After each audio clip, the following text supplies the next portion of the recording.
പക്ഷെ ഞാൻ അതിൻ്റെ അതൊക്കെ ഒരു 6 വർഷം നിന്നതിൻ്റെ അകത്തൊരു അവൾക്കൊരു എന്തെങ്കിലും തരത്തിലൂടെ ഒരു ബുദ്ധിമുട്ടുണ്ടാക്കിയിട്ടുണ്ട്. ശരിയാണ്, ഫുഡിനാണെപ്പോഴും ശരി. ഞാൻ ഈ കല്യാണം കഴിഞ്ഞ 6 സ്വന്തമായിട്ട് ഡ്രസ്സ് വാങ്ങിയിട്ടില്ല, ഒന്നും ഞാൻ ചെയ്തിട്ടില്ല. എല്ലാവർക്കും വേണ്ടി, എൻ്റെ കൊച്ചിനും വേണ്ടി, ഇവയ്ക്കും വേണ്ടി ഞാൻ ചെയ്തുകൊണ്ടിരുന്നത്. അവള് ഞാൻ പറയും. എല്ലാവർക്കും നമസ്കാരം. ജസ്റ്റിസ് ഫോർ രഞ്ജിഷ് എന്ന #ഓട് കൂടിയായിരിക്കണം നമ്മൾ രഞ്ജിഷിന്റെ ഓരോ വീഡിയോ ചെയ്യുമ്പോഴും സംസാരിക്കേണ്ടതും അതുപോലെ നിങ്ങൾ നിങ്ങളുടെ പ്രതിഷേധം കമന്റിലൂടെ അറിയിക്കേണ്ടതും. ഈ പറയുന്ന രഞ്ജിഷ് എന്ന് പറയുന്ന വ്യക്തിക്ക് നീതി ലഭിക്കണം. അതിന് നമ്മളാൽ കഴിയുന്ന എന്ത് സപ്പോർട്ടും നമ്മൾ ചെയ്തു കൊടുക്കുന്നതായിരിക്കും, ചെയ്തു കൊടുക്കണം നമ്മൾ ഓരോരുത്തരും. ഞാൻ കഴിഞ്ഞ ഒരു വീഡിയോ രാവിലെ ചെയ്തിട്ടുണ്ടായിരുന്നു ഈ പറയുന്ന രഞ്ജിഷുമായി ബന്ധപ്പെട്ടിട്ട്. സത്യം പറഞ്ഞാൽ അതിന്റെ കമന്റ് ബോക്സിൽ അദ്ദേഹത്തെ നേരിട്ട് അറിയാവുന്ന ഒരുപാട് പേര് കമന്റ് ചെയ്തിട്ടുണ്ടായിരുന്നു. ഒരു മനുഷ്യൻ പോലും ഒരു കുറ്റം പോലും ആ വ്യക്തിയെ പറ്റി പറയുന്നില്ലല്ലോ. എന്നാൽ ആ കടയാടി മോളെ വച്ചേക്കാൻ പാടില്ല. ഈ പുന്നാര മോളെ കൂടെ ആ കൊച്ചിനെ വിട്ടുകൊടുത്ത എന്ത് നിയമമാണെന്ന് പോലും എനിക്ക് അറിയത്തില്ല. എന്ത് നിയമമായാലും നല്ല ഒന്നാം തരം നിയമമായിപ്പോയി. ഓക്കെ, പെറ്റിട്ട് 2 വർഷം ആ കുട്ടീൻ്റെ കൂടെ ഉണ്ടായിരുന്നു. അത് കഴിഞ്ഞ് ഇവൾ കെട്ടിയെടുത്ത് അങ്ങ് കുവൈറ്റില്ല ഖത്തറിൽ ഉണ്ടാക്കാൻ പോയി. അവിടെ പോയതിനു ശേഷം പിന്നെ അവളവിടെ സുഖം പിടിച്ച് വേറൊരുത്തൻ്റെ അവിടെ പരിപാടിയായിരുന്നു. അങ്ങ് കാര്യങ്ങളായിരുന്നു. ഇവിടെ ആ കൊച്ചിനെ കഴിഞ്ഞ 8 വർഷം നോക്കിയത് രഞ്ജിഷാണ്. ഓക്കെ, അവനെ സ്വന്തം ജീവന് തുല്യം സ്വന്തം അച്ഛനാണ് നോക്കിയത്. അവള് അവിടെ പോയി വേറൊരുത്തൻ്റെ അവിടെ പരിപാടി. അവൾക്ക് അത് തന്നെ അറിയാവും. കഴിഞ്ഞ വീഡിയോയിൽ കുറച്ച് പേരൊക്കെ പറഞ്ഞിട്ടുണ്ടായിരുന്നു അതിലെ കുറച്ച് മാന്യമായിട്ട് സംസാരിക്കണം. ഞാൻ എന്ത് മാന്യതയാണ് ഇതുപോലത്തെ കടയാടി മോളുകളുടെ കണ്ടന്റ് സംസാരിക്കുന്ന സമയത്ത് ഞാൻ സംസാരിക്കും. എന്ത് മാന്യതയാണ് എനിക്ക് സംസാരിക്കേണ്ടത് എനിക്കറിയത്തില്ല. എനിക്ക് അത്ര മാന്യതയൊന്നുമില്ല. എനിക്ക് അങ്ങനെ മാന്യതയായിട്ടൊന്നും പിടിച്ചിരുത്തി സംസാരിക്കാൻ അറിയത്തുമില്ല. ഈ പുന്നാര മോള എനിക്ക് സത്യം പറഞ്ഞാൽ അവളെ ഫോട്ടോയും കൂടി കണ്ടപ്പോൾ എനിക്ക് അവളെ വലിച്ച് പൊളന്ന് വയ്ക്കാൻ തോന്നി. ഉള്ള കാര്യം പറയാം. ആ രഞ്ജിച്ച് അനുഭവിച്ചിട്ടുള്ള ആ മാനസികാവസ്ഥ. എടി നീയോ തൊലഞ്ഞു പോയി, നീ ആ മറ്റവൻ്റെ കണ്ടപ്പം കയറി അങ്ങ് പോയി. എന്നിട്ട് ഒരു 8 വർഷം ആയപ്പോൾ ആ കൊച്ചിനെ വന്ന് എന്തിനെടുത്തോണ്ട് പോയത്? ആ കൊച്ചിനെ വളർത്തിയത് ആ കൊച്ചിൻ്റെ തന്തയല്ലേ? ഓക്കെ, നീ തീരണം. നീ സ്വയം തീർന്നു കഴിഞ്ഞാൽ അത്രയും നല്ലതുള്ള കാര്യം പറയാം. നീയൊക്കെ തീരണം. നീയൊക്കെ ഈ ഭൂമിക്ക് ഭാരമാണ്. പിന്നെ രഞ്ജിഷ് ചെയ്തതിനോട് എനിക്ക് ഒരിക്കലും ഒരു യോജിപ്പുമില്ല. നമുക്ക് എന്ത് പ്രതിസന്ധി ജീവിതത്തിൽ വന്നു കഴിഞ്ഞാലും നമ്മളതിനെ നേരിടുക എന്നതാണ് അവിടെ ഒരു ഓപ്ഷൻ, അല്ലേ? അല്ലാണ്ട് സ്വയം തീർന്ന് നമ്മളെല്ലാം കഥ എൻ്റെ ആക്കി പോവുകയല്ല ചെയ്യേണ്ടത്. ഇവിടെ രഞ്ജിഷ് ജീവിക്കണമായിരുന്നു. രഞ്ജിഷിൻ്റെ മകൻ സത്യമെല്ലാം തിരിച്ചറിയുന്നൊരു ദിവസം രഞ്ജിഷിനെ തേടി വരുമായിരുന്നു. അതുവരെ വെയിറ്റ് ചെയ്യണമായിരുന്നു. അല്ലാണ്ട് ആ കടയാടി മോള് കൊണ്ടുപോയെന്ന് പറഞ്ഞും കൊണ്ട് ആ വിഷമത്തിൽ കയറി തീരുകയല്ല ചെയ്യേണ്ടത്. മാനസികമായിട്ട് ഒരുപാട് സഹിച്ചു. പ്രത്യേകിച്ച് ഈ ഭാര്യ എന്ന് പറയുന്ന പുന്നാര മോളിൽ അവളങ്ങ് ഖത്തറിൽ പോയിട്ട് അവിടെ വേറൊരുത്തനുമായിട്ട് പരിപാടി, എല്ലാ സാധനങ്ങളും എല്ലാ കാര്യങ്ങളും ആ നാറി രഞ്ജിഷിനെ അറിയിക്കുമായിരുന്നു, അയച്ചു കൊടുക്കുമായിരുന്നു പലതും. അതൊക്കെ കണ്ട് രഞ്ജിഷിൻ്റെ മാനസികാവസ്ഥ വളരെയധികം തകർന്ന് തരിപ്പണമായി ഒരു ഒരു ഒരു ഒരു വല്ലാത്ത അവസ്ഥയിലൂടെ പൊക്കോണ്ടിരിക്കുകയായിരുന്നു. എൻ്റെ ഇടയ്ക്കാണ് ഏക ആശ്വാസം ഈ മകനായിരുന്നു, സ്വന്തം ചോരയിലെ സ്വന്തം മകൻ. പക്ഷെ അവസാനം അതും കൊണ്ടുപോയപ്പോൾ രഞ്ജിഷിന് താങ്ങാനായില്ല. രഞ്ജിഷ് സ്വയം അങ്ങ് തീർന്നു. ഇപ്പോൾ കുറച്ച് വോയിസുകളൊക്കെ പുറത്തു വരുന്നുണ്ട്, രഞ്ജിഷിൻ്റെ വോയിസുകൾ, രഞ്ജിഷിൻ്റെ വാക്കുകൾ. രഞ്ജിഷ് അവസാന കാലഘട്ടങ്ങളിൽ സംസാരിച്ച കുറച്ച് വാക്കുകൾ. ഈ കുട്ടിയെ ഇവൾ അടർത്തിക്കൊണ്ട് പോകുന്നതിന് മുന്നേ രഞ്ജിഷ് തൻ്റെ സുഹൃത്തിന് അയച്ചു കൊടുത്ത കുറച്ച് കാര്യങ്ങളുണ്ട്. എടി, നിനക്ക് കഴപ്പുണ്ടെങ്കിൽ ആ കഴപ്പും തീർത്ത് നിനക്ക് അവിടെ ഇരുന്നാൽ പോലെയായിരുന്നു. എന്തിന് നീ ആ പയ്യനെ രഞ്ജിഷിൽ നിന്നും അടർത്തിക്കൊണ്ടുപോയി? ഈഗോ അവൾക്ക് മറ്റേ കടി. എന്തായാലും നിയമത്തിൽ പോരാടിക്കഴിഞ്ഞാൽ എന്തായാലും ആ പയ്യനെ കിട്ടും. നിയമത്തിൽ അതിനുള്ള വശമുണ്ടെന്ന് അവൾക്കറിയാം. അതുകൊണ്ട് തന്നെ അവൾ പോരാടി കൊണ്ടുപോയി. പക്ഷെ നിയമം ഒരു കാര്യം മനസ്സിലാക്കണമായിരുന്നു. സ്വന്തം ഭർത്താവിനെ തേച്ച് ചതിച്ചുകൊണ്ട് അവിഹിതം ഉണ്ടാക്കാൻ പോയവളാണ് അവൾ. അവൾക്കൊപ്പം എന്തിനാണ് ഈ നിയമം നിന്നതെന്നും എനിക്കിതുവരെ മനസ്സിലാവുന്നില്ല. നിയമത്തോട് പുച്ഛം. സത്യം, സീരിയസ്ലി പറയാം, നിയമത്തോട് പുച്ഛം. ഏതാണ് ജഡ്ജി ഈ ഒരു വിധി ഇട്ട് കൊടുത്തതെന്ന് പോലും എനിക്കറിയത്തില്ല. എനിക്ക് പുച്ഛം മാത്രമേ ഉള്ളൂ. ചിലപ്പോൾ നിയമത്തിൽ ഒരുപാട് വശങ്ങൾ കാണും, നിയമങ്ങൾ കാണും, നിയമവ്യവസ്ഥകൾ കാണും, ഒക്കെ എന്ത് വോട്ട് ഇറ്റ് ഈസ്. പക്ഷേ എനിക്ക് പുച്ഛമാണ്. കാരണം സ്വന്തം ഭർത്താവിനെ തേച്ചൊട്ടിച്ചുകൊണ്ട് അവിഹിതം ഉണ്ടാക്കാൻ പോയ അവളോടൊപ്പം എന്തിനാ കുട്ടിയെ വിട്ടു? ഇവിടുത്തെ നിയമം. നാളെ ആ കുട്ടിയെ ഈ അവിഹിതം ഉണ്ടാക്കി അവൻ എന്തെങ്കിലും ചെയ്യില്ല എന്ന് നമുക്ക് എന്തെങ്കിലും ഉറപ്പുണ്ടോ? പുറത്ത് രാജ്യത്ത് വെച്ചിട്ട് ആ കുട്ടി എന്തെങ്കിലുമൊക്കെ ചെയ്താലോ? അതെന്തെങ്കിലുമൊക്കെ ചിന്ത ഇവിടുത്തെ നിയമത്തിനുണ്ടായിരുന്നോ? എനിക്കറിയില്ല. എന്തായാലും അവൻ സ്വന്തം മോനായിട്ട് ഈ മകനെ കാണുമെന്ന് എനിക്കൊരു വിശ്വാസവുമില്ല. കൊണ്ടുപോയി എന്തെങ്കിലുമൊക്കെ തന്നെയാണ്, അറിയത്തില്ല. ഇവളുടെ ഈഗോ ആയിരിക്കാം രഞ്ജിഷിൽ നിന്നും അടർത്തി കൊണ്ടുപോയി ഞാൻ ജയിച്ചു എന്ന് കാണിക്കാനായിരിക്കാം. ഇനി ആ രഞ്ജിഷിൻ്റെ ചടങ്ങ് നടത്താൻ പോലും നിയമത്തിൻ്റെ സഹായം തേടേണ്ടി വന്ന ഒരു വൃത്തികെട്ട അവസ്ഥയുണ്ട്. മോളെ, നീ അനുഭവിക്കാതെ പോകത്തില്ല. നിന്നെ നാറ്റിച്ച് പൊണ്ടടക്കണം. നീയൊക്കെ തീരേണ്ടതാണ്. നീയൊക്കെ തീർന്നെന്നുള്ളൊരു ന്യൂസ് കേട്ടി ഞാൻ സമാധാനം. എന്തായാലും സുഹൃത്തിന് രഞ്ജിച്ച് അയച്ചിട്ടുള്ള കുറച്ച് വോയിസുകളുണ്ട്, നമുക്കൊന്ന് കേട്ട് നോക്കാം. ഈ പറയുന്നത് പോലെ മകനെ അടർത്തി കൊണ്ടുപോകുന്നതിനൊക്കെ കുറച്ച് മുന്നേ ഉള്ളതാണ്.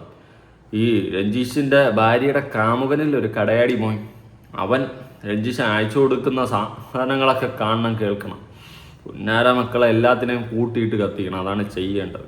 എന്നെ സംഭവം എന്ന് വെച്ചാൽ ഓരോരുത്തർക്കും ഓരോന്ന് തലയെ വരച്ച് വെച്ചിട്ടുണ്ട്. നമ്മൾ ജനിക്കുന്നതിന് മുമ്പാണ് ശരി ഇന്നത് ഇന്നയാൾക്ക് ഇന്നതൊക്കെ അനുഭവിച്ചേ പറ്റുമെന്ന് തലയെ വരച്ച് വെച്ചിട്ടുണ്ട്. അതിൻ്റെ ബാക്കി ഞാൻ അനുഭവിക്കുന്ന അത്രേ ഉള്ളൂ. ഞാനൊരു മെയ് 3 തൊട്ട് അനുഭവിക്കാൻ തുടങ്ങിയാണ്. കുറേ കൺഫർമേഷനും കാര്യങ്ങളും എല്ലാം കിട്ടി. ഞാൻ ചോദിച്ചു എന്താ സംഭവം എന്ന് ചോദിച്ചു. പുള്ളിക്കാരത്തിക്ക് മറുപടിയൊന്നുമില്ല. പുള്ളിക്കാരത്തി പറയുന്നത് എന്തൊക്കെയോ പറയുന്നുണ്ട്, വല്ലപ്പോഴും വിളിക്കാറില്ല അങ്ങനെ. അപ്പം എനിക്കിത് ഡൗട്ട് തോന്നി പറഞ്ഞാൽ അവിടെ ചെന്ന് വിളിക്കുന്നില്ല, പറിച്ചില്ല, ഒന്നുമില്ല. പിന്നെ ആർക്കാണ്ട് വേണ്ടി ബോധിപ്പിക്കാൻ വേണ്ടി അവിടെ ചെന്ന് കുറേ നാൾക്ക് ശേഷം വിളിക്കുമായിരുന്നു. നമ്മളിതൊക്കെ ഇവിടെ ഫസ്റ്റ് പോയി റിട്ടേൺ വന്നതിന് ശേഷമല്ലൊക്കെ നമ്മൾ അറിയുന്നേ. അപ്പോൾ എന്താ കാര്യം എന്നുള്ള കാര്യം നമ്മൾ തിരക്കി കഴിഞ്ഞപ്പോഴത്തേക്കും പുള്ളിക്കാരത്തി ഒന്നും മിണ്ടാനില്ല. സംഭവിച്ചു പോയി, പറ്റിപ്പോയി എന്നൊക്കെ പറയുന്നു. എനിക്ക് അംഗീകരിക്കാൻ പറ്റത്തില്ല ഒരിക്കലും. പറ്റിപ്പോയി എന്ന് പറഞ്ഞ് എൻ്റെ അടുത്ത് എന്ത് കൺഫർമേഷൻ വന്നെന്ന് പറഞ്ഞാൽ പോലെ എനിക്ക് അംഗീകരിക്കാൻ ഞാൻ അംഗീകരിക്കത്തുള്ളത്. അവസാനം ആ പുന്നാരം മോള് പറഞ്ഞ പറ്റിപ്പോയെന്ന്. നിനക്ക് എങ്ങനെയാണ് ഇത് സാധിച്ചു? നിനക്ക് തീർന്നൂടെ പോയി? നിനക്ക് എങ്ങനെ സാധിച്ചത്? പറ്റിപ്പോയെന്ന്. ഇന്നിവിടെ അഭിഹിതങ്ങൾ എന്ന് പറയുന്ന സാധനം സർവ്വസാധാരണമായി മാറിയിരിക്കുകയാണ്. നമ്മളതെടുത്ത് വെച്ച് സംസാരിച്ച് കഴിഞ്ഞാൽ പറയും, ഓ പുരോഗമന ചിന്താഗതി ഇല്ലാത്തവൻ എന്ന് പറയും. അഭിഹിതം ഇന്നൊരു സാധാരണ കലയായി മാറിക്കൊണ്ടിരിക്കുകയാണ്. ഞാൻ എപ്പോഴും പറയാറുണ്ട്, ഞാനും നിങ്ങളും ചിലപ്പോൾ നല്ലവരൊന്നും ആയിരിക്കത്തില്ല, പക്ഷെ നമ്മളൊരു കുടുംബ ജീവിതം സ്റ്റാർട്ട് ചെയ്ത് കഴിഞ്ഞാൽ അവിടെ ജെന്യൂനായിരിക്കുക. ഓക്കെ, അവിടെ ജെന്യൂനായിട്ട് ജീവിക്കാൻ ശ്രമിക്കുക. അല്ലെങ്കിൽ അങ്ങനെ ഉള്ളവർ ഈ അവരാഴ്ച നടക്കാനും കണ്ടവന്മാരെ സാമാനം നക്കിക്കൊണ്ട് നടക്കാനും കണ്ടവളമാരെ അത് നക്കിക്കൊണ്ട് നടക്കാനും ഒക്കെ താല്പര്യമുള്ളവർ ഒരു കല്യാണം കഴിച്ച് ഒരു കുടുംബ ജീവിതത്തിലോട്ട് പോകാതിരിക്കുക. അങ്ങനെ പോയി കഴിഞ്ഞാൽ നമ്മളവിടെ ജെന്യൂൻ കാണിക്കുക, ജെന്യൂനിറ്റി കീപ്പ് ചെയ്യുക. ഇപ്പോൾ നാളെ ഞാനൊരു പെൺകുട്ടിയെ കല്യാണം കഴിച്ചു, അല്ലെങ്കിൽ ഈ വീഡിയോ കാണുന്ന നിങ്ങൾ വിവാഹ ജീവിതമൊക്കെ കഴിഞ്ഞ് കുടുംബമായിട്ടൊക്കെ ജീവിക്കുന്നവരായിരിക്കും. അപ്പോൾ നിങ്ങൾക്കൊരു കുടുംബ ജീവിതം ഉണ്ടെങ്കിൽ നിങ്ങൾ ഉറപ്പായിട്ടും മറ്റൊരു അപരാധത്തിന് പോകാതിരിക്കുക. അങ്ങനെ ഉണ്ടെങ്കിൽ ആ കുടുംബ ബന്ധം നിയമപരമായിട്ട് വേർപെടുത്തി ഡിവോഴ്സ് വാങ്ങിയ ശേഷം അപരാധിക്കാൻ പോകും. അല്ലാതെ ഒരു ജീവിതത്തിലിരിക്കുമ്പോൾ മറ്റൊരു ജീവിതത്തിൽ അപരാധിക്കാൻ പോകരുത്. കാരണം ഇതുപോലെ ഒരാളുടെ ഹാർട്ട് ബ്രോക്കാവും. ഓക്കെ, ഇവിടെ രഞ്ജിഷ് എന്ന് പറയുന്ന വ്യക്തി അവളെ സ്നേഹിച്ച് കല്യാണം കഴിച്ച് അടിപൊളിയായിട്ട് ജീവിച്ചു വന്നു. ഒരു കുഞ്ഞുണ്ടായി. 2 വർഷമായപ്പോൾ അവളെ പഠിപ്പിച്ചുണ്ടാക്കി കയറ്റി ഖത്തറിൽ വിട്ട് അവിടെ സമ്പാദിച്ച് നല്ലൊരു കുടുംബജീവിതം ഉണ്ടാകുമെന്നുള്ളൊരു പ്രതീക്ഷയിലാണ് രഞ്ജീഷ് ജീവിച്ചത്. നാട്ടിൽ രഞ്ജീഷ് ബസ്സിൽ ക്ലിയറായിട്ട് പോവുകയൊക്കെ ചെയ്തു. അങ്ങനെ ഇനി കുറച്ച് കാലം കഴിയുമ്പോൾ അവളും കുറേ സമ്പാദിച്ച് ഇവിടെ നാട്ടിൽ അടിപൊളിയായിട്ട് സെറ്റിലായിട്ട് ജീവിക്കാമെന്നുള്ള ഒരു പ്രതീക്ഷയിൽ ജീവിക്കുകയായിരുന്നു. എന്നാൽ അപരാധി മോള് അവിടെ പോയിട്ട് വേറൊരുത്തൻ്റെ സാമാനം കണ്ടപ്പം ഹായ് എന്ന് പറഞ്ഞുകൊണ്ട് അപരാധിക്കാൻ പോയി. അവിടെ അവസാനം പോയി അവൾ സുഖം തേടി, പിന്നെ അവൻ്റെ കൂടെയായി. അവിടെ രഞ്ജിഷ് തീർന്നു, അവൻ്റെ കുടുംബ ജീവിതം തീർന്നു. പിന്നെ ആകെ ആ സന്തോഷം ആ മകനായിരുന്നു. അങ്ങനെ ആ മകന് വേണ്ടി രഞ്ജിഷ് ജീവിക്കുകയായിരുന്നു. പക്ഷേ ലാസ്റ്റ് ആ പുന്നാര മോള് ആ മകനെ രഞ്ജിഷിൽ നിന്ന് അടർത്തിക്കൊണ്ടുപോയി. പിന്നെ താങ്ങാൻ പറ്റിയില്ല. പക്ഷേ രഞ്ജിഷ് ചെയ്ത മണ്ടത്തരം. നാളെ മകൻ ഇതിൻ്റെ സത്യാവസ്ഥ തിരിച്ചറിഞ്ഞ് രഞ്ജിഷിനോടൊപ്പം വരുമായിരുന്നു. അതുവരെ കുറച്ചൊന്ന് വെയിറ്റ് ചെയ്യാമായിരുന്നു. പക്ഷെ മാനസികമായിട്ട് തളർന്ന് തരിപ്പണമാകുന്നത് നമുക്ക് ചിന്തിക്കാൻ പോലും പറ്റാത്തതാണ്. ഓരോരുത്തർക്കും ഓരോ വിഷയങ്ങൾ വരുമ്പോൾ അവരവരുടെ മാനസികാവസ്ഥ അവരവർക്ക് മനസ്സിലാകത്തുള്ളൂ. പക്ഷേ ഇങ്ങനൊരു കടുങ്കൈ ചെയ്യാൻ മനസ്സ് കാണിച്ച് രഞ്ജിഷ് ജീവിക്കാൻ മനസ്സ് കാണിക്കണമായിരുന്നു. അതും ഈ കടയാടി മോളുടെയൊക്കെ മുന്നിൽ ജീവിച്ച് കാണിക്കണമായിരുന്നു. ഈ പുന്നാര മോളെയൊക്കെ എക്സ്പോസ് ചെയ്ത് പൊതുസമൂഹത്തിൽ വലിച്ചു കീറിയിരുന്നെങ്കിൽ മതിയായിരുന്നു. നമ്മൾ ഈ തീരാൻ കാണിക്കുന്ന ധൈര്യം ജീവിക്കാൻ കാണിക്കണം. ഇനി ഒരു രഞ്ജിഷ് ഇവിടെ ഉണ്ടാവരുത്. ഇവിടെ ആണുങ്ങൾക്കൊരു പ്രശ്നം വന്നു കഴിഞ്ഞാൽ സംസാരിക്കാൻ ഒരു പുന്നാര മക്കളും കാണത്തില്ല, വളരെ കുറവാണ്. പക്ഷെ പെണ്ണുങ്ങൾക്കെന്ന് പറയുമ്പോൾ കുറേ എണ്ണം കുടയും പിടിച്ചങ്ങോട്ടൊക്കെ ഇറങ്ങും. കുറേ ഫെമിനിസ്റ്റുകളുണ്ടല്ലോ, കണ്ട ഈ അപരാധികളൊക്കെ സപ്പോർട്ട് ചെയ്യാതെ വലിച്ചീര് ഒട്ടിക്കാൻ നോക്കടി. നീയൊക്കെ കുറേ ഫെമിനിസ്റ്റുകളുണ്ട്, കുറേ എണ്ണം. ഏതെങ്കിലും ആവശ്യമില്ലാത്ത ഏതെങ്കിലും കേസിൽ പൊക്കി പിടിച്ചുകൊണ്ട് വരും. അല്ലാണ്ട് ഇതുപോലത്തെ കേസിലൊക്കെ ഈ കടയാടി മക്കളൊക്കെ വലിച്ചു കയറ്. അവിടെയൊക്കെ നിൻ്റെയൊക്കെ ഫെമിനിസം കാണിക്കും, ക്വാളിറ്റി കാണും. ഒരുത്തനെ മൂഞ്ചിച്ചുകൊണ്ട്, ഒരുത്തനെ തീർത്തുകൊണ്ട് വേറൊരുത്തൻ്റെ സുഖം തേടിപ്പോയി ഇവളെയൊക്കെ അല്ലേ സമൂഹം കല്ലെറിയേണ്ടത്. കൺമുന്നിൽ കണ്ടു കഴിഞ്ഞാൽ കല്ലെറിഞ്ഞ് തീർക്കണം ഇതിനെയൊക്കെ. അതാണ് ചെയ്യേണ്ടത്. ഓക്കെ, ബാക്കി. പക്ഷെ ഞാൻ അതിൻ്റെ അതൊക്കെ ഒരു 6 വർഷം നിന്നതിനകത്തൊരു നമുക്കൊരു എന്തെങ്കിലും തരത്തിലൂടെ ഒരു ബുദ്ധിമുട്ടുണ്ടാക്കിയിട്ടുണ്ട്. ശരിയാ, ഫുഡിനാണ് ഇപ്പോഴും ശരി. ഞാൻ ഈ കല്യാണം കഴിഞ്ഞാൽ സ്വന്തമായിട്ട് ഡ്രസ്സ് വാങ്ങിയിട്ടില്ല, ഒന്നും ഞാൻ ചെയ്തിട്ടില്ല. എല്ലാവർക്കും വേണ്ടി, എൻ്റെ കൊച്ചിനും വേണ്ടി, ഇവയ്ക്കും വേണ്ടി ഞാൻ ചെയ്തുകൊണ്ടിരുന്നത്. അവള് ഞാൻ പറയുന്നില്ല, പറഞ്ഞാൽ കൂടിപ്പോളെ, അതൊന്നും പറയുന്നതിനെ കൊണ്ട് പറയിപ്പിക്കരുത്. അവനുണ്ടായിക്കഴിഞ്ഞ ശേഷം എനിക്കിട്ട് ചെയ്തൊക്കെ കേട്ട് കഴിഞ്ഞാൽ അത് ശരിയാവത്തില്ല. ഇപ്പം എല്ലാവർക്കും പുള്ളിക്കാരെ സംബന്ധിച്ച് പുള്ളിക്കാർ ശമ്പളമുണ്ട്, സാലറി ഉണ്ട്, 50,000 60,000 ശമ്പളമുണ്ട്. അതുകൊണ്ട് പുള്ളിക്കാരത്തേക്ക് എന്ത് വേണമെങ്കിലും അവിടെ ഒന്നുണ്ട്. അതിനൊട്ട് തുള്ളിക്കൊണ്ടിരിക്കുന്ന ബിന്ദുവമ്മ ആയിക്കോട്ടെ, എനിക്ക് എൻ്റെ അകത്ത് ഒരു വിഷയമുള്ള കേസല്ല. അവർ ചെയ്യട്ടെ, എന്താണെന്ന് വെച്ചാൽ ചെയ്യട്ടെ. കൊച്ചിനെ വിട്ടുകൊടുക്കണോ വേണ്ടെന്ന് ഞാനല്ലേ തീരുമാനിക്കുന്നത്. അതിൻ്റെ കാലഘട്ടം കഴിഞ്ഞു പോയല്ലോ. അത് ചെയ്യാം, സമയം വരട്ടെ. അല്ലെങ്കിൽ അവൾക്ക് എന്നെ വേണ്ടെന്ന് ഇട്ടിട്ട് പോട്ടെ, എനിക്ക് എൻ്റെ അകത്ത് മോശമുള്ള കേസല്ല. പിന്നെ ഞാൻ ആ വലിയച്ഛനെ ആ ബിന്ദുമ്മേനെ ഓർത്തിട്ട് മാത്രം കൊച്ചിനെ അങ്ങോട്ട് വല്ലപ്പോഴും ഞാൻ അവിടുന്ന് അതുപോലെ എനിക്ക് ചെയ്യാണ്ടിരിക്കാൻ അറിയാം. പക്ഷേ എനിക്ക് എൻ്റെ മനസ്സാക്ഷി എനിക്ക് അനുവദിക്കത്തില്ലാത്തതുകൊണ്ട് മാത്രം ഞാൻ വിടുന്ന വല്ലപ്പോഴാണെങ്കിൽ പോലും. എന്ത് നല്ലൊരു വ്യക്തിയായിരുന്നു അല്ലേ. ആ വ്യക്തിയുടെ വാക്കുകളിൽ നിന്ന് തന്നെ നമുക്ക് മനസ്സിലാക്കാൻ സാധിക്കും. ഇവിടെ രഞ്ജിഷ് ഇന്നൊരു ഇരയാക്കപ്പെട്ടിരിക്കുകയാണ്. എന്തുകൊണ്ട് മെയിൻ സ്ട്രീം മാധ്യമങ്ങൾ ചർച്ച ചെയ്യുന്നില്ല? മെയിൻ സ്ട്രീം മാധ്യമങ്ങൾ ഈ പുന്നാരമോളെ വലിച്ചു കീറുന്നില്ല. ഇവിടെ രഞ്ജിഷ് അനുഭവിച്ചിട്ടുള്ള ആ ഒരു അവസ്ഥ ആര് കാണാനാണ്? ഇവിടെ ആണുങ്ങൾക്ക് ചോദിക്കാൻ ഒരു പട്ടിക്കുഞ്ഞുമില്ല. ഇന്ന് ഈ സാധനത്തിൽ പെണ്ണായിരുന്നെങ്കിൽ മെയിൻ സ്ട്രീം മീഡിയ അടക്കം കയറിയിരുന്ന അങ്ങോട്ട് കൊണാന്ന് അടിച്ചു തന്നെ. അവൻ മറ്റോ ചെയ്ത് മറിച്ചോ ചെയ്ത് അവൻ കാരണം അവളെ തീർന്നെന്നൊക്കെ പറഞ്ഞ് എടുത്തിട്ട് ചർച്ച ചെയ്തേനെ. പക്ഷേ ഓപ്പോസിറ്റ് നിൽക്കുന്ന ഒരു പെണ്ണായതുകൊണ്ട് സംസാരിക്കാൻ പോലും ഒരു മീഡിയയ്ക്കും ചങ്കൂറ്റമില്ല എന്ന് തന്നെ മനസ്സിലാക്കാം. ആണുങ്ങളുടെ ജീവനും ജീവിതത്തിനും ഇവിടെ ഒരു വിലയില്ല എന്നുള്ളത് ഇതിൽ നിന്നൊക്കെ തന്നെ നമുക്ക് മനസ്സിലാക്കാം. ഓക്കെ, ഈ കടയാടി മോള് പോയപ്പോഴും അവൾ വേറൊരുത്തൻ്റെ സാമാനം തേടി പോയപ്പോഴും രഞ്ജിഷ് തളർന്നില്ല. പൊട്ടുപുല്ല് എന്നുള്ള മൈൻഡിൽ നിന്നു. എങ്കിലും വിഷമമുണ്ട്. പക്ഷേ സ്വന്തം മകനെ അടർത്തിക്കൊണ്ടുപോയപ്പോഴാണ് താങ്ങാൻ പറ്റാതായത്. ഇവിടുത്തെ നിയമം അടക്കം ഇതിൽ പങ്കുണ്ടേ. രഞ്ജിഷിൻ്റെ മരണത്തിൽ ഇവിടുത്തെ നിയമത്തിനടക്കം പങ്കുണ്ട്. ആ വിധി വായിച്ച അല്ലെ വിധി പ്രഖ്യാപിച്ച ജഡ്ജിക്കടക്കം ഇവിടെ പങ്കുണ്ട്. ഇവിടുത്തെ നിയമവ്യവസ്ഥയ്ക്കടക്കം പങ്കുണ്ട്. നമ്മൾ ഓരോരുത്തർക്കും പങ്കുണ്ട്. രഞ്ജിഷ് ഇന്ന് ഈ ഭൂമിയിൽ ഇല്ലാത്തതിൽ നമ്മൾ ഓരോരുത്തർക്കും പങ്കുണ്ട്. അല്ലേ? നിയമം എന്നാ മാങ്ങാത്തൊലിക്കെന്തോ ഉണ്ടാക്കി വെച്ചേക്കുന്നത്. ഇതുപോലത്തെ കടയാടി മക്കൾക്ക് സപ്പോർട്ട് ചെയ്യാനാണ്. കണ്ടവന്മാരോട് അപരാധിച്ച് നടക്കുന്ന അവളുടെ വാക്ക് കേൾക്കാനും അവളുടെ വശം നിൽക്കാനുമാണോ ഇവിടുത്തെ നിയമത്തിന് കരുത്ത്? അറിയാത്തോണ്ട് ചോദിക്കുക. പുച്ഛമാ തോന്നുന്ന പുച്ഛം. സത്യം, സീരിയസ്ലി. ഇന്ന് രഞ്ജിഷ് ഈ ലോകത്തില്ലെങ്കിൽ അതെല്ലാവർക്കും പങ്കുണ്ട്. ആ പുന്നാര മോളെ ശിക്ഷിക്കണം. എവിടത്തെ നിയമത്തിലെങ്കിലും കഴിയുമോ എനിക്കറിയില്ല. ബാക്കി പക്ഷെ അവള് ഇതെല്ലാം കഴിഞ്ഞ് അവൾക്ക് ഡിഗ്രിക്ക് പോകണമെന്ന് പറഞ്ഞു. ഡിഗ്രി പാസ്സായാണ് PGക്ക് പോകണമെന്ന്. PGക്ക് വിട്ടു. PSCക്ക് പോകണമെന്ന് പറഞ്ഞു. ഇതെല്ലാം ചെയ്ത് കൊടുത്ത് വീട്ടിൽ കൊണ്ടുവരേ. പക്ഷെ വീട്ടിൽ നമുക്കിട്ട് ഇതുപോലത്തെ പണി തരുന്നുള്ള കാര്യം നമുക്കറിയത്തില്ല. അവൾ ആടിയതുപോലെ എല്ലാം രഞ്ജിഷ് ആടി. അതായത് അവൾക്ക് ഡിഗ്രിക്ക് പോകണം, ഡിഗ്രിക്ക് വിട്ട് PGക്ക് പോകണം, PGക്ക് വിട്ട് PSCക്ക് പോകണം, PSCക്ക് വിട്ട് എല്ലാം മറ്റേ അവൾക്ക് ഉണ്ടാക്കാനും വിട്ട് എല്ലാത്തിനും വിട്ട് അവളുടെ സപ്പോർട്ട് ഫുള്ള് കൊടുത്തപ്പോൾ അവൾക്ക് വേറൊരുത്തൻ്റെ പറ്റനില്ല, മടുത്തത് രഞ്ജിഷിൻ്റെ മടുത്ത്. അതുകൊണ്ട് അവൾക്ക് വേറെ സാമാനം വേണം. അവൾക്ക് കണ്ടപ്പോൾ അങ്ങ് ഇഷ്ടപ്പെട്ട് പിടിച്ചു പോയി. നീ കുണം പിടിക്കുവോടി, നീ പുഴുത്ത് ചാവൂടി. തായ് പൂവും വെച്ചാണ് വിളിക്കുന്നത്. നീ പുഴുത്ത് ചാവും. നീ നാശിച്ച് നാറണത്തെ പൊണ്ടറ കളെടുക്കും. നീക്ക് അനുഭവിച്ച ചാവത്തുള്ളൂ. നീ ഇഞ്ചിഞ്ചടുത്ത് നീ പോ. അതെങ്കിലും നീ ചെയ്യും. എന്തിനു നീയൊക്കെ ജീവിച്ചിരിക്കുന്നു? ഇവിടെ ആണുങ്ങൾ എന്തെങ്കിലും ആണുങ്ങൾക്ക് സംഭവിച്ചാൽ ചോദിക്കുക ഒരു വട്ടി കുഞ്ഞുമില്ല. ആരുടെ ഇതൊക്കെ എടുത്ത് വെച്ച് ഇപ്പോൾ സംസാരിക്കുന്നത് ഈ വിഷയം? എത്ര പേര് സംസാരിക്കുന്നു? വിരലെണ്ണാവുന്ന ആൾക്കാർ മാത്രം. സത്യം, എനിക്ക് നല്ല വിഷമമുണ്ട്. ഓരോരുത്തരുടെ ജീവനെ തുല്യം സ്നേഹിച്ച് പഠിപ്പിച്ച് പണ്ടാറകളടങ്ങി എടുത്ത് ഖത്തറിലോട്ട് കെട്ടി എഴുന്നള്ളി വിട്ടപ്പോൾ അവൾ അവിടെ പോയി അവരാധിക്കാൻ പോയിരിക്കും. നീയോ അവരാധിച്ച് ആ കൊച്ചിനെ എന്തിനേടി അടർത്തോണ്ട് പോയി കള്ളക്കടയാടി മോളെ.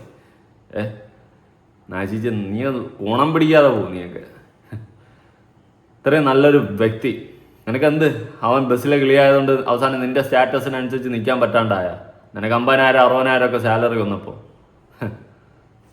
പുന്നാര മക്കള് ഓരോരോ അപരാധികൾ ഇറങ്ങിക്കോളും. ഇനി ദീപക്കിൻ്റെ കേസിൽ ദീപക്കിൻ്റെ ആ ഒരു വിഷയത്തിൽ നിന്ന് അഡ്വക്കേറ്റ് കട്ടക്ക് ഈ വിഷയത്തിൽ നിൽക്കുന്നുണ്ട്. അദ്ദേഹം ഈ പറയുന്ന രഞ്ജിഷിൻ്റെ വീട്ടിൽ പോയി മാതാപിതാക്കളായിട്ടൊക്കെ സംസാരിച്ചിട്ടുണ്ടായിരുന്നു. സത്യം ഈ പറയുന്ന രഞ്ജിഷിൻ്റെ അച്ഛനും അമ്മയൊക്കെ കണ്ടപ്പോൾ വളരെയധികം വിഷമമുണ്ട്. ആ കുടുംബം വഴിയാധാരമായി. രഞ്ജിഷിൻ്റെ ആ ഒരു ഇതിലാണ് ആ കുടുംബം ജീവിച്ചത്. എല്ലാം വഴിയാധാരമായി. രഞ്ജിഷ, നീ എന്തിനിങ്ങനെ ചെയ്ത്? എനിക്കറിയത്തില്ല നീ എന്തിനിങ്ങനെ ചെയ്ത്. ആ കടയാടി മോളെ പൊതുസമൂഹത്തിൽ വലിച്ചു കീറാൻ ഇട്ടുകൊടുത്താൽ പോരായിരുന്നു. നീ എന്തിനിങ്ങനെ ചെയ്ത്? സ്വന്തം ജീവിതം തൊലച്ചു കളഞ്ഞു. നിന്റെ അച്ഛനും അമ്മയും അനാഥരായില്ലേ?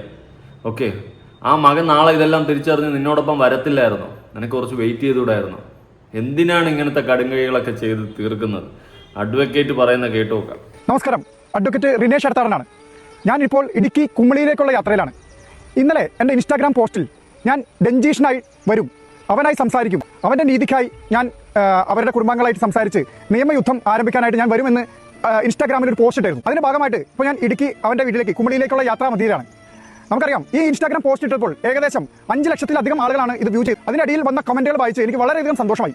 എല്ലാവരും ആ രഞ്ജീഷിന്റെ ജസ്റ്റിസിനായി, രഞ്ജീഷിന്റെ നീതിക്കായി പൊരുതണമെന്നും അവരുടെ എല്ലാം സപ്പോർട്ട് രഞ്ജീഷിന് വേണ്ടി ഉണ്ടെന്നും ഈ കമന്റിലൂടെ ഒരുപാട് ആളുകൾ സപ്പോർട്ട് അറിയിച്ചിട്ടുണ്ട്. അപ്പോൾ അതുകൊണ്ട് ആ സപ്പോർട്ട് അറിയിച്ച എല്ലാവർക്കും എൻ്റെ നന്ദി. നമ്മൾ ഒരുമിച്ച് നിന്നാൽ മാത്രമേ ഇങ്ങനെയുള്ള കാര്യങ്ങളിൽ നമുക്ക് നീതി ലഭിക്കുകയുള്ളൂ. ഞാൻ ഒറ്റയ്ക്ക് പോരാടിയാൽ ചിലപ്പോൾ ഒന്നും സംഭവിക്കാൻ പോകുന്നില്ല. പക്ഷേ എല്ലാവരും ഒരുമിച്ച് നിന്നാൽ ഇങ്ങനെയുള്ള കാര്യങ്ങൾ, അതായത് സ്വന്തം ഭാര്യയുടെ ചതിയിൽ കുട്ടിയെ വേർപ്പെടുത്തിയുള്ള ദുഃഖഭാരത്തിൽ രഞ്ജീഷ് നമ്മളെ വിട്ടുപോയി.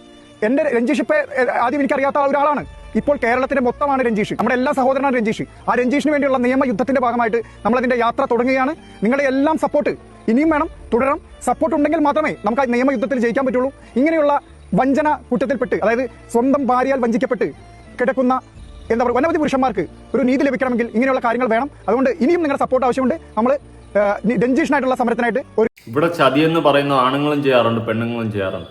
ഞാൻ എപ്പോഴും മനസ്സിലാക്കിയിട്ടുള്ള ഒരു കാര്യമാണ്, ഈ യൂണിവേഴ്സിൽ ഒരു ബാഡ് എനർജി ഉണ്ട്. അതായത് നല്ല പെണ്ണുങ്ങൾക്ക് നല്ല ആണുങ്ങളെ കിട്ടത്തില്ല, നല്ല ആണുങ്ങൾക്ക് നല്ല പെണ്ണുങ്ങളെയും കിട്ടത്തില്ല. അതാണ് ഇവിടെ സംഭവിച്ചുകൊണ്ടിരിക്കുന്നത്. കണ്ട അപരാധികൾക്ക് നല്ല ആൾക്കാരെ കിട്ടും. ഓക്കെ, യൂണിവേഴ്സിൽ ഒരു ബാഡ് എനർജിയാണിത്. വളരെ ചുരുക്കമാണ് നല്ല പാർട്ട്നേഴ്സായിട്ട് ഒന്നിച്ച് ജീവിച്ചു പോകുന്നത്. ഇവിടെ തന്നെ രഞ്ജീഷിൻ്റെ കേസ് എടുത്ത് നോക്ക്. ഏതോ ഒരു അപരാധി മോള്, ഏതോ ഒരു മറ്റേ സാധനം. ഓക്കെ, നീ എൻ്റെ പേരിൽ കൊണ്ട് കേസ് കൊടുക്കും കടയാടി മോളെ. നിന്നെ എന്നിട്ട് നീ വരണം കേസ് വാദിക്കാനായിട്ട്. നീ വരണം കോടതി. നിന്നെ ഞാൻ അവിടെ ആയിട്ട് പിടിക്കും കേട്ടാ. നീ വാ, എൻ്റെ പേരിൽ കൊണ്ട് കേസ് കൊടുക്കും. നിന്നെയൊക്കെ കൈ കിട്ടിക്കഴിഞ്ഞാൽ അപ്പം അങ്ങ് തീർത്ത് കളയണം. അതാണ് ചെയ്യേണ്ടത്. സത്യം പറഞ്ഞ എന്തിനു നീയൊക്കെ ജീവിച്ചിരിക്കണം? നാണം കിട്ടാൻ നാറിയ വർഗ്ഗങ്ങൾ, പെണ്ണുങ്ങൾക്ക് അപമാനമായിട്ട് ഓരോ അപരാധി മക്കൾ. അവൾ മറ്റവൻ്റെ സുഖം തേടി പോയപ്പോൾ ഇതിൽ വേറൊരു വിഷയം എന്ന് വെച്ച് കഴിഞ്ഞാൽ, ഇവള് സുഖം തേടിപ്പോയ വേറൊരുത്തനില്ലേ, അവൻ അവിടെ ഇരുന്നും കൊണ്ട് ഓരോ മെസ്സേജുകളും സാധനങ്ങളും വീഡിയോസും അതും ഇതുമൊക്കെ രഞ്ജീഷിന് അയച്ചു കൊടുക്കും. അത് കാണുമ്പോൾ രഞ്ജീഷിനുണ്ടാകുന്ന വേറൊരു മാനസികാവസ്ഥയുണ്ട്. ഓക്കെ, എല്ലാം സഹിച്ചു ആ വ്യക്തി അവസാനം ആ കൊച്ചിനെ കൊണ്ടുപോയപ്പോൾ സഹിക്കാൻ പറ്റാണ്ടായി, അവിടെ തീർന്നു.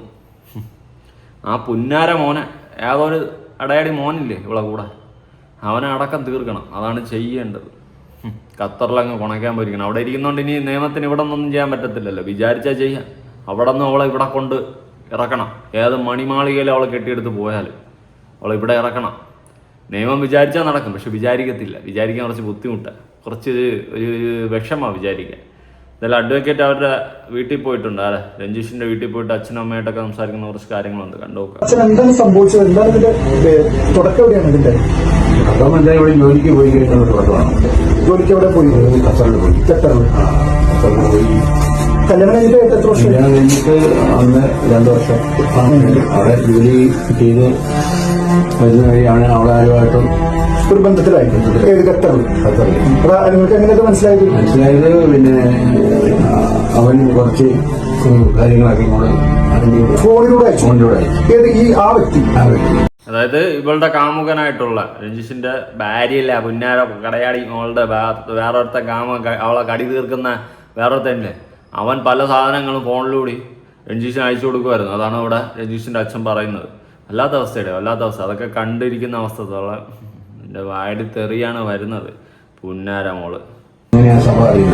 അതായത് ഈ എന്താ പറയാ ഖത്തറിൽ വെച്ച് പരിചയപ്പെട്ട് ആ ബന്ധത്തിലായിരുന്ന വ്യക്തി എങ്കിലും നമ്മുടെ രഞ്ജീഷിന്റെ മൊബൈലിലേക്ക് അനാവശ്യമായിട്ടുള്ള അവരുടെ ബന്ധത്തെ കുറിച്ചുള്ള ഫോട്ടോകൾ സ്വന്തം ഭർത്താവിന് അയച്ചു കൊടുക്കും. അങ്ങനെയാണ് ഞങ്ങൾ അറിയുന്നത്. നിങ്ങൾ അറിയുന്നു. അത് എത്ര വർഷമായി അതിന്റെ ഏകദേശം? അപ്പൊ 3 വർഷം കഴിഞ്ഞു. അപ്പൊ എനിക്ക് തോന്നുന്നു അപ്പൊ ഇങ്ങനെയുള്ള ഇങ്ങനെ ഫോട്ടോസോ അങ്ങനെ എന്തോ ഇയാൾക്ക് അയച്ചു കൊടുത്തു എന്ന് പറഞ്ഞല്ലോ. അത് കണ്ടാൽ ഏത് ഭർത്താവിന് വിഷമം ഉണ്ടായിട്ടുണ്ടാവും. അതായിരിക്കും കാരണം. അല്ലാതെ രഞ്ജീഷ് മരിക്കാനുള്ള യാതൊരു കാരണവും കാണില്ല. കാരണം ഞാൻ ഇവിടുത്തെ സുഹൃത്തുക്കളോട് ചോദിച്ചു, എല്ലാവർക്കും വേണ്ടപ്പെട്ട ആളാണ്. അല്ല, അപ്പൊ മരണത്തിനുള്ള കാരണം ശ്രീരഞ്ജിനിയാണ്. ഉറപ്പാണ്.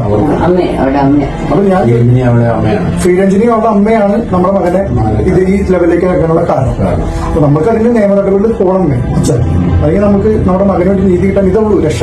നമുക്ക് ഏറ്റവും കൂടുതൽ അവന്റെ കുഞ്ഞിനെ ഇവിടെ തള്ള വന്ന് കൊണ്ടുപോയിട്ട് തിരിച്ചു കൊണ്ടുവരുന്ന ജൂൺ 15 വരെ സ്കൂളിൽ പോയത്. ഇവിടെ എത്രാം ക്ലാസ്സിൽ പഠിക്കുന്നത്? 2ാം ക്ലാസ്സിലായിട്ടുള്ളൂ അല്ലെ? അപ്പൊ കുട്ടീനെ കാണിക്കാനുള്ള വിഷമവും പിന്നെ ഈ മെയിൻ്റനൻസ് കേസിന്റെ അറ്റാച്ച്മെന്റും എല്ലാം കൂടി ഒരു പ്രഷർഫുൾ സിറ്റുവേഷനിൽ എത്തിയാണ്.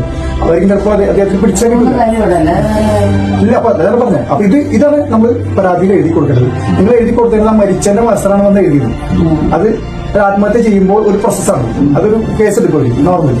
ഇനി കൊടുക്കേണ്ടത് എത്രയും പെട്ടെന്ന് ഈ മരണത്തിനുള്ള ഉത്തരവാദി, അതായത് എന്റെ മകന്റെ മരണത്തിനുള്ള ഉത്തരവാദി ഈ ശ്രീരഞ്ജിനി എന്നുള്ളതും ശ്രീരഞ്ജിന്റെ അമ്മയാണ്.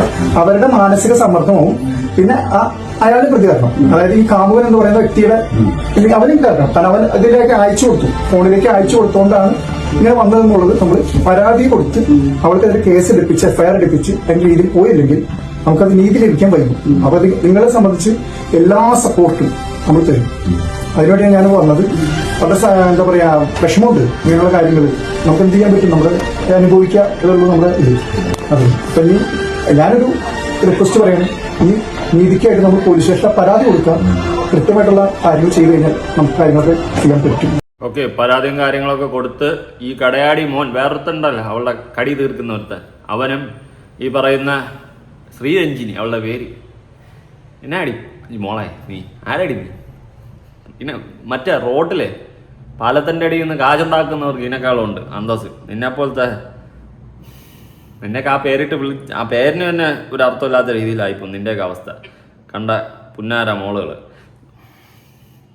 പോയി പുന്നാരെ കാണുമ്പം തന്നെ എനിക്ക് ഭയങ്കരമായിട്ട് ദേഷ്യം വരുന്നുണ്ട്. സീരിയസ്ലി ഏതറ്റം വരെ പോയിട്ടാൽ ഈ പുന്നാരം നിയമത്തിന് എന്ത് തേങ്ങ കഴിയുമെന്ന് എനിക്കറിയത്തില്ല. ഞാൻ ഇതിന് മുന്നേ രാവിലെ ചെയ്ത വീഡിയോയുടെ അടിയിൽ വന്നിട്ടുള്ള കുറച്ച് കമൻസ് ഞാനൊന്ന് വായിക്കാം. ഓക്കെ, രജീഷ് ചേട്ടനെ എനിക്ക് നേരിട്ടറിയാം. അദ്ദേഹം വളരെ നല്ലൊരു മനുഷ്യനാണ്. എല്ലാവരോടും സ്നേഹവും സൗഹാർദ്ദപരവുമായ പെരുമാറാണ് ഈ ചേട്ടൻ.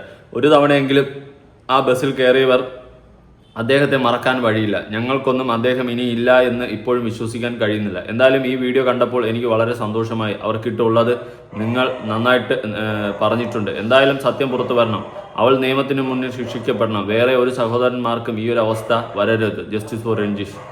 അതെ, ചെറുപ്രായത്തിൽ കുഞ്ഞിനെ കൊണ്ടുപോയിരുന്നു എങ്കിൽ അയാൾ ഇത്രയും സങ്കടം വരില്ലായിരുന്നു. ഇത് കഴിഞ്ഞ 8 വർഷം പൊന്നുപോലെ നോക്കി വളർത്തി കൊണ്ടുവന്നിട്ട് അതിനെ തട്ടിപ്പറിച്ചു കൊണ്ടുപോയപ്പോൾ ആ മനുഷ്യൻ ഒന്നുമല്ലാതെ ആയിപ്പോയി.